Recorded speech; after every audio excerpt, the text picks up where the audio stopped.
अस्सलाम वालेकुम सामीन। 18 रबीउल सानी और 22 अक्टूबर है।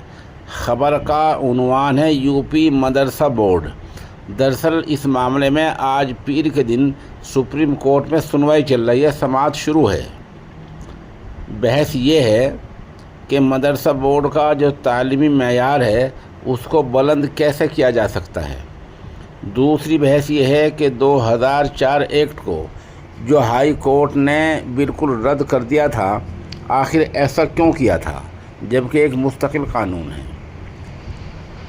तीसरी बहस ये है, सुप्रीम कोर्ट ने पूछा है सरकार से कि क्या मदरसे का कोई तालिब इल्म नीट में शामिल हो सकता है।